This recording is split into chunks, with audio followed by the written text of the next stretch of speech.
Hi everyone, welcome to the second video, and today I'm going to talk a little bit about honesty. It's a very broad topic, so I'm just going to keep it very simple and relevant to everybody. Everyone that knows or everyone that has worked on self-improvement in all its various forms know that choosing to be honest with ourselves is incredibly difficult. In order to do that, we need to develop enough self-esteem to tolerate the truth about ourselves and to change once the truth is acknowledged. And we may not like everything we discover. So really the key here for me is self-awareness. Self-awareness is the first step in becoming more honest with ourselves. We become the observers.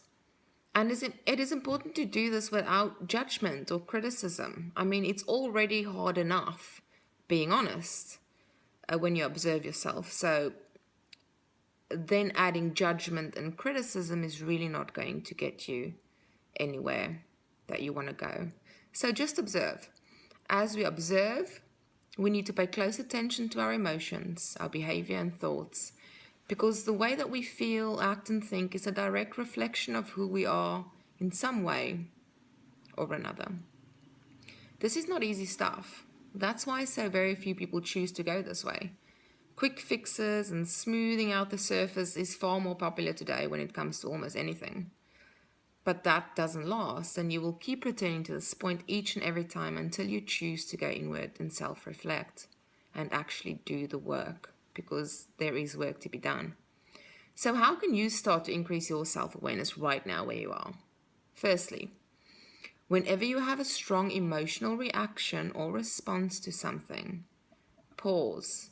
If you've got to leave the room, if you have to excuse yourself, whatever you need to do, pause.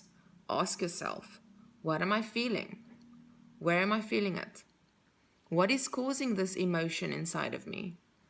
And rather than looking for something outside of yourself as the cause for the emotion, remember that nothing outside of ourselves is ever the cause of anything within.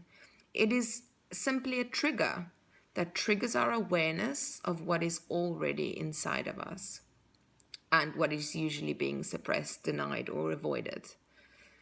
The second point, when what you say doesn't match how you behave, pause. Ask yourself, what does my behavior say about me?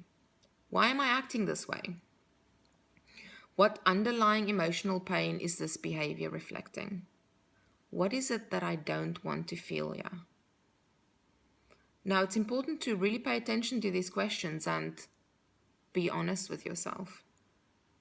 It will guide you as you go along. Consistency is key, as with everything. When you hold negative attitudes or beliefs, pause. Ask yourself, what words am I using to describe others and myself? Where are these attitudes or beliefs coming from? What is the effect of these attitudes or beliefs on my feelings and behavior? Are these beliefs really true? Are they really mine, or am I simply repeating what was repeated to me? As you can see, this is deep stuff. This is going to take a lot of self-reflection, and it's going to take practice. But you can start right now, right where you are. All change requires action. When we choose to become more honest with ourselves and others, we are confronted with a choice. Will I change or will I remain the same? Choosing to become more honest with self and others can only happen by taking action.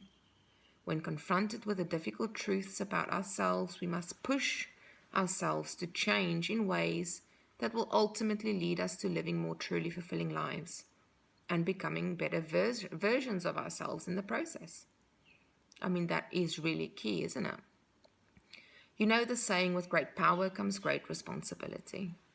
Well, the same goes with self-awareness. This is one of the main reasons people choose not to become more self-aware. They'd rather just live in denial, unaware of what is really, really bubbling underneath the surface. Because the minute you choose self-awareness, you always take responsibility for your choices. You take responsibility for you and your actions. And remember, you are only responsible for your behavior, no one else's. In other words, when you are confronted with the truth and you choose not to change, that is a choice. And there are consequences to all these choices that we make.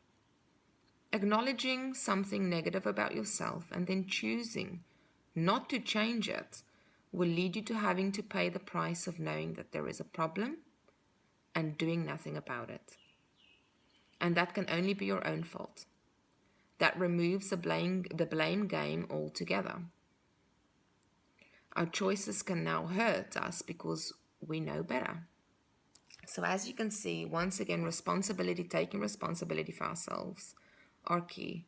Becoming self-aware is essential, and then taking action to facilitate change. This is something that I do on a daily basis, practice on a daily basis. The more you do it, the more natural it will become. You'll no longer have to think about all these questions that I've listed. You'll just automatically get to the answer quicker. And it will truly transform your life. So I hope you found this video helpful. Please give me your feedback. I'd love to know what you think. And I look forward to getting your topic suggestions for the next video. Have a great day.